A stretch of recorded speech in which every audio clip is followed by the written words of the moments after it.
মুক্তিযোদ্ধাদের বয়স মন্ত্রণালয় থেকে নির্ধারিত ১২ বছর ৬ মাসের কম হলে তালিকা থেকে বাদ যাবেন। ভুয়া মুক্তিযোদ্ধারা স্বেচ্ছায় সনদ প্রত্যাহার করলে সাধারণ ক্ষমা ঘোষণা করা হবে, অন্যথায় প্রতারণার দায়ে আইনি ব্যবস্থা নেওয়া হবে।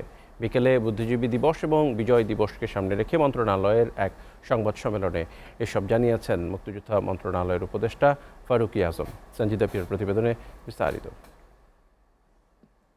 বুদ্ধিজীবী দিবস ও বিজয় দিবসকে ঘিরে সার্বিক কার্যক্রম নিয়ে মন্ত্রণালয়ের সম্মেলন কক্ষে সংবাদ সম্মেলন করেন মুক্তিযুদ্ধ বিষয়ক উপদেষ্টা ফারুকী আজম। তারা ক্ষুণ্ণ না হয়, তাদের মর্যাদা যেন তিনি বলেন, মুক্তিযোদ্ধা কোটায় সরকারি চাকুরিতে নিয়োগপ্রাপ্তদের পূর্ণাঙ্গ তালিকা প্রস্তুত করার জন্য সব মন্ত্রণালয় থেকে তথ্যাদি সংগ্রহ করা হচ্ছে, যা যাচাই বাছাই পূর্বক পূর্ণাঙ্গ ডাটাবেজ তৈরির কাজ চলছে। প্রতারণার আশ্রয় নিয়ে মুক্তিযোদ্ধা সনদ গ্রহণকারীদের বিরুদ্ধে একটি মামলা চলমান রয়েছে। ও মুক্তিযোদ্ধা এইভাবে মুক্তিযোদ্ধা হয়ে এসছেন, তারা যেন স্বেচ্ছায় এখান থেকে চলে যান, স্বেচ্ছায় যেন চলে যান। সেই কারণে যদি যায় তাহলে হয়তো তারা সাধারণ ক্ষমাও পাইতে পারে। আর যদি আমরা সেটা না হয় তাহলে আমরা যেটা বলেছি যে এই যে প্রতারণার দায়ে আমরা তাদেরকে অভিযুক্ত করব। এরই মধ্যে ভুয়া মুক্তিযোদ্ধা সনদকরণ প্রক্রিয়া শুরু হয়েছে।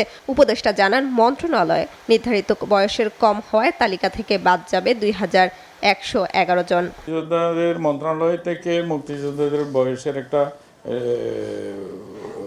নির্ধারণ করা বিষয় ছিল, সেটা ছিল ১২ বছর ৬ মাস। ১২ বছর ৬ মাস নির্ধারণ করা হয়েছিল। এর নিচে যে সমস্ত মুক্তিযোদ্ধা, যে সমস্ত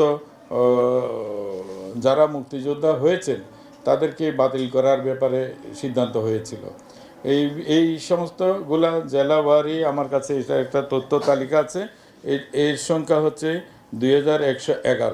ভুয়া মুক্তিযোদ্ধার সার্টিফিকেট নিয়ে সুযোগ সুবিধা গ্রহণকারীদের তা স্বেচ্ছায় স্বীকারোক্তি দিলে সাধারণ ক্ষমার সুযোগ পাবে, অন্যথায় আইনি ব্যবস্থার হুঁশিয়ারি দেন ফারুকী আজম।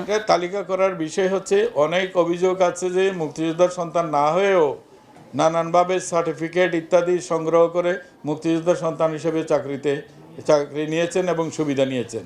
তা আমরা এইটাকে যখন পাবলিক ডোমেইনে আমরা নিয়ে যাচ্ছি, এটা তখন এখানে আমরা একটা ফর্ম দিচ্ছি, উল্লেখ করছি যে